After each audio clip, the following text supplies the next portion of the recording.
Okay, so Pacific Rim Uprising, you know, you're taking over from Guillermo del Toro. Mm-hmm. You know, when he won the Oscar recently, was part of you kind of, I don't know, shitting it a bit for this film? Were you a bit scared?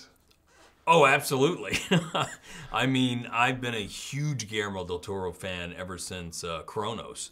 I've seen all of his movies. I have all the books on the makings of his movies. I think he's a Leonardo da Vinci of filmmaking.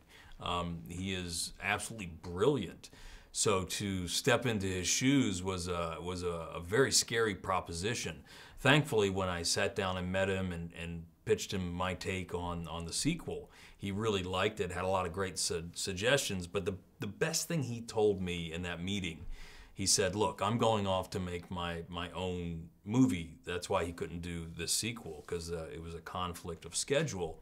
That turned out to be Shape of Water, which worked out very well for him.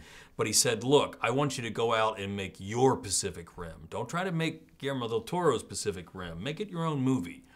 So that really gave me the license to not try to imitate him, to actually go down my own path, because I don't think there's any way you can imitate Guillermo del Toro. He's one of the most unique directors out there.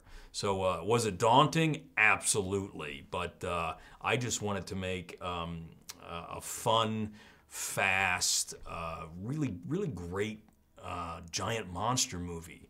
And to take everything that he did in the first movie and just carry it forward into the sequel. Definitely. I think it definitely achieves that. And I think the ending is quite interesting because you kind of leave it open. There's potential for a sequel, possibly hinting at maybe going over and fighting the Kaiju on their own turf. Is that possibly where you'd like to take the franchise? That is possibly where I'd like to take it. When I was working on Pacific Rim Uprising, I was constantly taking notes about the next chapter that I wanted to tell.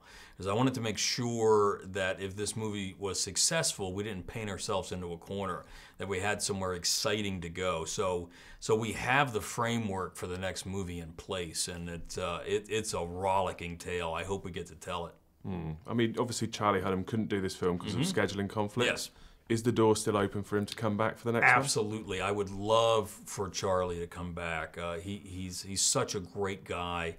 I sat down with him when I was working on this movie, and he liked what we were planning. And then unfortunately, a scheduling conflict happened.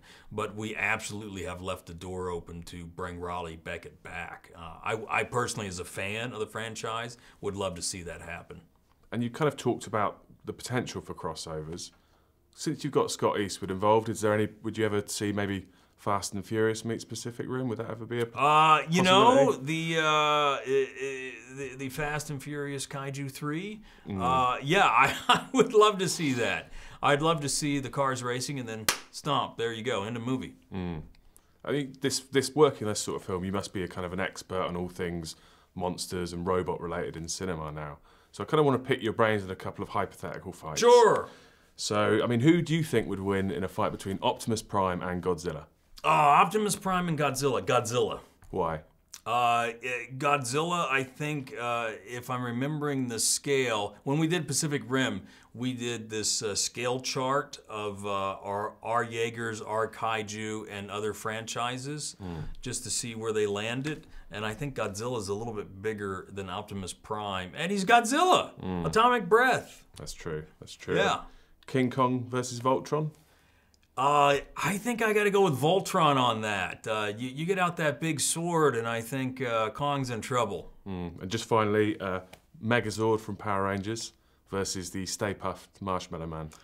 I got to go with Stay Puft. I think Stay Puft is pretty much unbeatable unless you cross your beams and zap him. That's very true. Yeah, Scott said the same thing. So yeah. No, cheers. Thank you very much. Thank you so much.